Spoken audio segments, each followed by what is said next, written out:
राम रामचंद्र भगवान की जय। महाराष्ट्र हनुमान की जय। मोतीराम महाराज की जय। श्री गणेशाय नमः। श्री सरस्वती नमः। श्री गुरु रामचंद्राय नमः। राजहे श्रीरामा शिवार्ता जानवी स्वामी परियेशे पुरोहित भरत मातुलाच्या गर्ग ऋषी तुमच्या भेटीशी पयाला महाकाय सूर्यकोटी समप्रभा निर्विघ्नं कुरु मे देवो सर्वकार्यसु सर्वदा। गौरीपुत्र गणरायाला कौशल्यापुत्र रघुनंदन अंजनीसुत हनुमंतराच्या चरणावरती नाथ महाराजांच्या वरती तुम्हा जमलेल्या सर्व श्रोते मंडळींच्या मस्तक हे पायावरी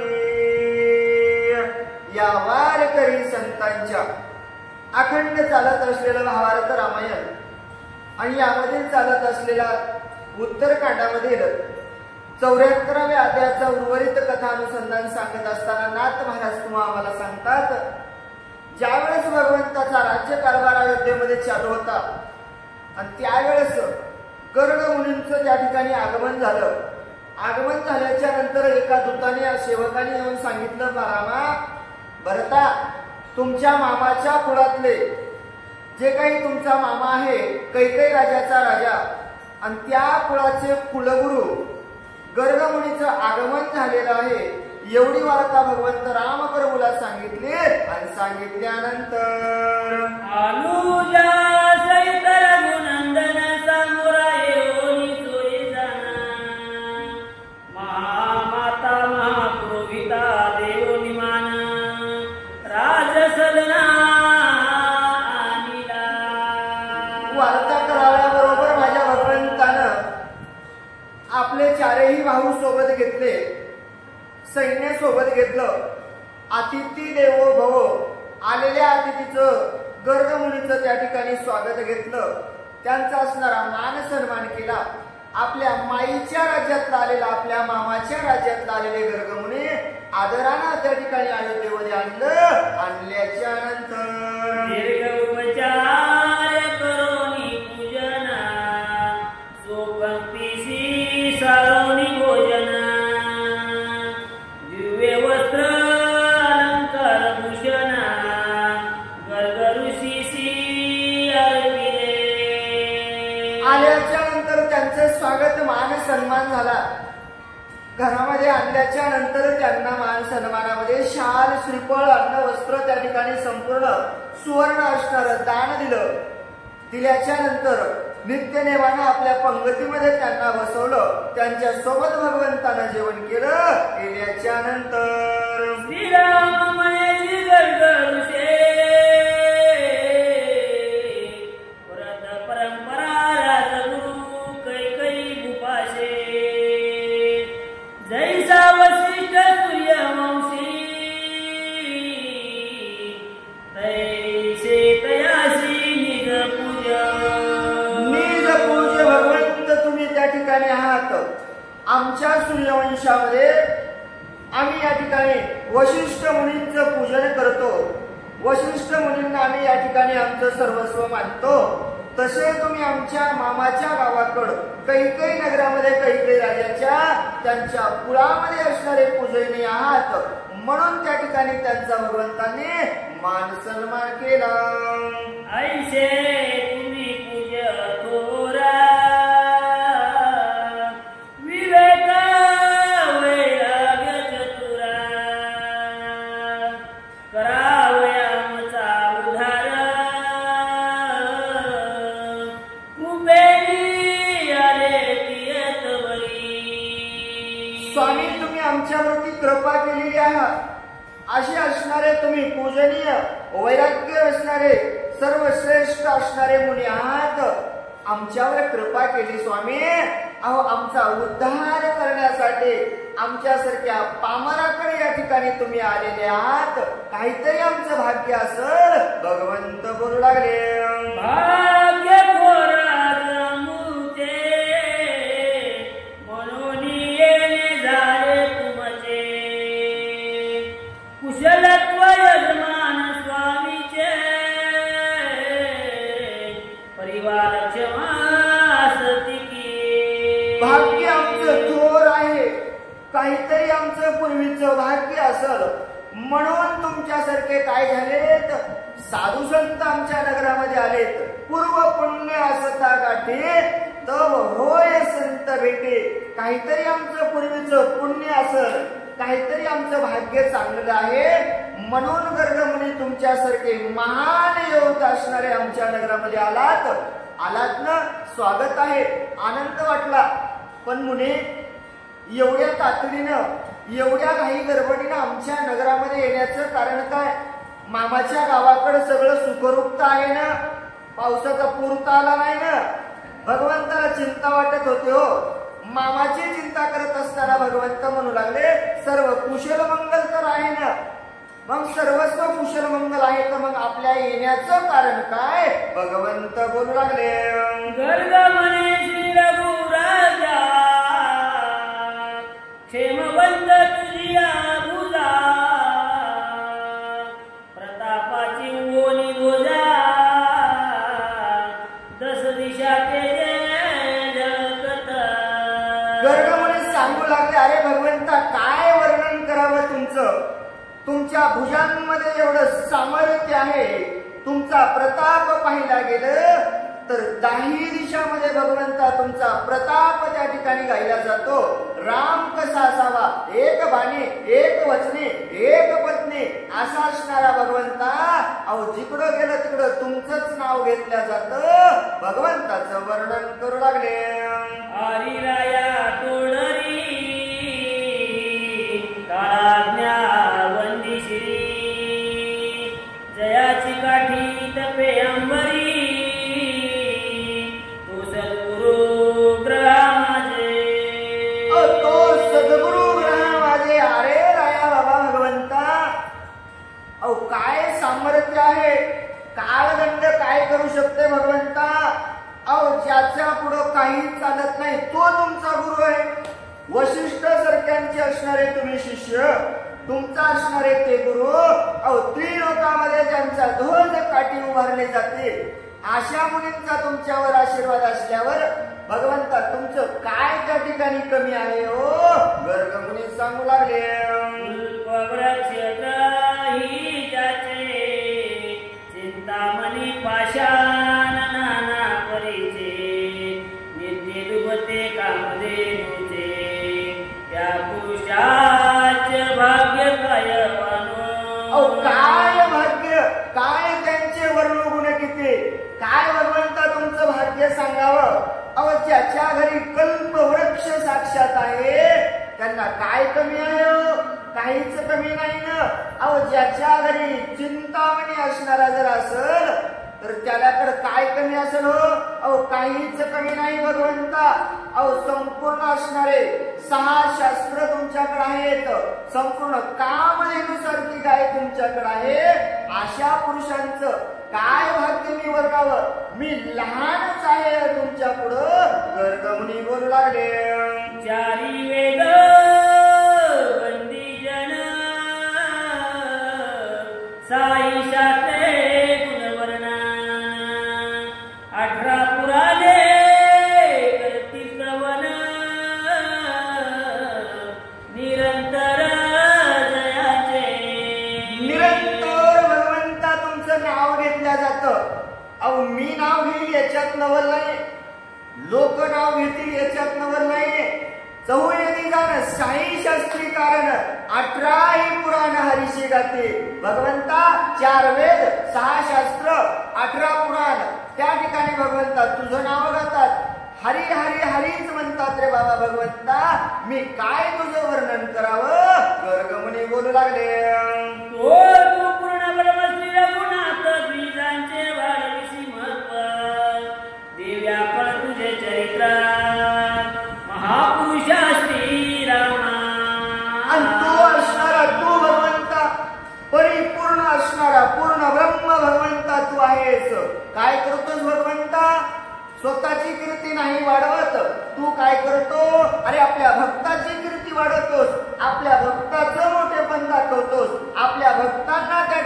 कल्याण करतोस असा असणारा भगवंता तू आहेस. काय तुझं मी वर्णन गावं, काय भगवंता तुला मी त्या ठिकाणी बोलावं. अरे महान असणारा भगवंत रामा तू एक आहेस. गर्गमुनी बोलू लागले, बरी काही एक किंचित तुम्हा कारणे कैकया दिशे पाठविले ते अंगीकारणे. जैसे कल्पतरुषे भूमी फल ठेवले आपुलिया यथानुशते. तरी पण भगवंताने ज्यावेळेस विचारलं होतं मुनी इथपर्यंत येण्याचं कारण काय, सुखरूप आहे ना सगळं, कुणाला तुम्हाला फिरून आणतात बरं तिथं. त्यावेळेस गर्गमुनी सांगतात भगवंता या अर्थी मी इथं आलो त्या अर्थी तुमच्याकडे किंचित काम आहे. कैकई नगरीच्या राजानं काय केलेलं आहे, मला तुमच्याकडे पाठवलेलं आहे की बाबा त्या ठिकाणी काय व्हावं, कल्पतरूचं असणारं झाड नित्य वाढावं. आणि ते झाड असणारं नित्य वाढत असताना त्याचे फुलं सर्वांना भेटावं. मग त्याच्यामध्ये बाधा आलेली आहे भगवंता, कुठली बाधा आलेली असेल, काय त्या ठिकाणी समस्या असतील, गर्गमुनी सांगू लागले. म्हणून भेटीचा उत्तम वारो जे श्याम करणा मुनी सुंदर हा हा म्हणताचे सत्वर पूर्वेचे पश्चिमा येती. भगवंता म्हणून तुमच्या भेटीसाठी आलेलो आहोत. आणि भेटीसाठी येत असताना रिकाम्या हाताने नाही आलो भगवंता, उत्तम असणारे घोडे घेऊन आलो. अहो त्या ठिकाणी श्याम सुंदरापेक्षाही असणारे घोडे चपळ माझ्याकडे आहेत. किती चपळ, नाथ महाराज म्हणले हकार म्हणण्याच्या अगोदर हा म्हणलं की घोडा पूर्वेचा पश्चिमेला जातो. कार म्हणण्याच्या अगोदर मुखातून 3 शब्द निघतो. पहिला शब्द निघाल्याबरोबर घोडा पूर्वेचा पश्चिमेला जातो. मनापेक्षाही ज्याचा वेग जास्त आहे असे घोडे भगवंता तुमच्या भेटीसाठी आणलेले आहेत. गर्गमुनी सांगू लागले,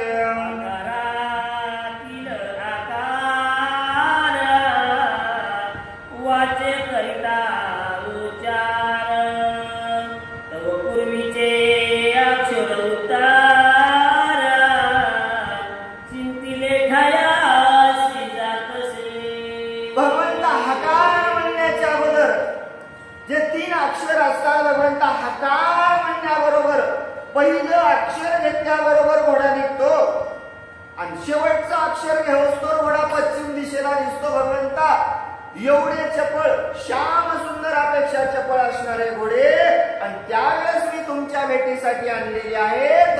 गर्गमुनी बोलू लागले, होता भेटी तो पूर्वीच्या दिशाचे शेवटी मनोवेगे चपळते उठावते उनी व होया वारू पुढे. भगवंता हकार आणि आकार जर त्यावेळेस बोलायला गेलं त्यावेळेस पूर्व दिशेचा घोडा पश्चिम दिशेच्या शेवटी जातो. का, कारण त्यांच्याकडे मनोवेगानं चालण्याचं सामर्थ्य आहे. अहो उठावटी असणारा तो घोडा धावल्या जातो. त्यांचं काय उणीव आहे भगवंता, अहो त्यांच्याकडे उणीवच नाही ना, कमतरता भावी असा असणारा एकही घोडा नाही. त्या ठिकाणी सांगू लागले, ऐसे वारो 10 सहस्र प्रथविसना रत्नाभरणी सालंकार श्रीरामा पुढे उभे केले. असे असणारे घोडे 10,000 घोडे त्या ठिकाणी गर्गमुनी घेऊन आलते. रत्नजडीत त्यांना साज केलेला होता. आणि त्या वारूचं सामर्थ्य सांगत असताना नाथ महाराज सांगतात त्यांचे खूर देवा जमिनीवर वाटत आहे हेच कळत नाही, एवढ्या वेगानं ते धावतात. आणि असे वारू त्या ठिकाणी भगवंताच्या समोर उभे केले. केल्याच्या नंतर कुंजर भार जैसे चौचारणीचे गिरीवर चौदंत मंडित सालंकार सुंडा सुंदर जयाचे. संपूर्ण शरीर त्यांचं गुणवर्णन करत असताना आता मला सांगतात तंदुपरी असणाऱ्या कुंजर भार त्या ठिकाणी संपूर्ण सजवलेले नटवलेले चौंद असणारे मंडित पाशात त्या ठिकाणी रत्न असणारे त्यांच्यावर असणारा साज केलेला असे घोडे भगवंताला दान देण्यासाठी आणले. आणि पाहिल्याच्या नंतर करणी पूजने विचित्र जैशी शोभती रंभापत्रे तयावरी श्वेत चामरे दोही करणी बांधले. त्यांचं वर्णन करत असताना नाथ महाराज सांगतात, बाबा दोन्ही कानाच्या मध्ये जे भूषण असणारे शोभून दिसतात, दोन कानाच्या मध्ये कपाळावरती पांढरा शुभ्र असणारा त्यांचं मस्तक एवढ्या प्रकारे शोभून दिसत होतं आणि त्यावर बांधलेले भूषण त्याच्यापेक्षाही अंदर त्या ठिकाणी सोबत होते. नाथ महाराज सांगू लागले,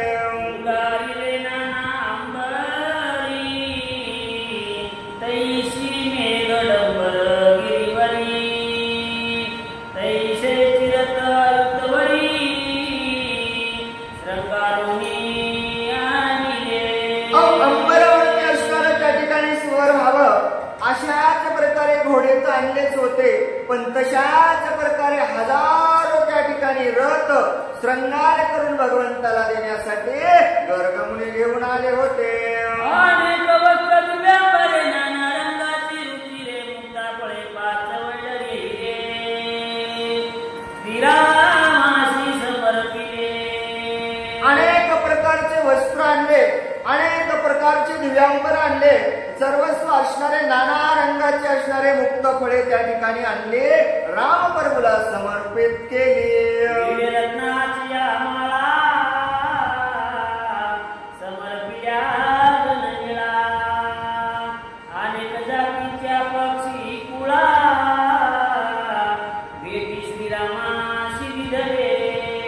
अनेक प्रकारच्या त्या ठिकाणी भगवंताला भेट देण्यासाठी फळं आणले, अनेक प्रकारचे पुष्प आणले, अनेक प्रकारचे नाथ महाराज म्हणले पक्षी सुद्धा आणले. हो तर गर्गमुनी आता साध्या जवळच नाही, सिंध प्रांतामधून आलेले गर्गमुनी, त्यावेळेस सिंध प्रांत म्हणजे आजचा पाकिस्तान, तिथून आलेले गर्गमुनी अयोध्येच्या ठिकाणी आले, भगवंताला आणलेल्या वस्तू त्या ठिकाणी समर्पित करू लागले. पाहिल्याच्या नंतर भगवंत काय बोलतात, नाथ महाराज सांगू लागले, बेटी समर्पोनी श्रीरामाशी असली बैसदास ऋषी श्रीराम म्हणे गर्गाशी अपूर्वा माशी पाठविले. आणि हे संपूर्ण भेट भगवंताला दिली. आसनावरती आसनस्थ झाले गर्गमुनी, झाल्याच्या नंतर त्या ठिकाणी राम असणारे गर्गमुनीला म्हणू लागले, काय पाठवलेलं आहे, अपूर्व काय पाठवलेलं असेल, कशासाठी पाठवले असेल, असं असणार त्या ठिकाणी भगवंत बोलू लागले, आम्ही पूर्वी नाही ऐकिले ते मातुळे प्रीतीने पाठविले विशेष तुमचे पाऊले दृष्टी देखी गर्गमुनी. भगवंत म्हणू लागले, मुनी अहो अगोदर आम्ही हे डोळ्यानं नाही पाहिलं, पण आज आमच्या मामांनी काय केलेलं आहे, तुमच्या हातानं पाठवलेलं आहे आणि त्यामध्ये विशेष जर काय असेल तर तुमच्यासारख्या साधू संतांचे पाऊल आमच्या नगराला लागले, खरंच या ठिकाणी धन्य होतं असं असणारं भगवंत त्या ठिकाणी बोलू लागले.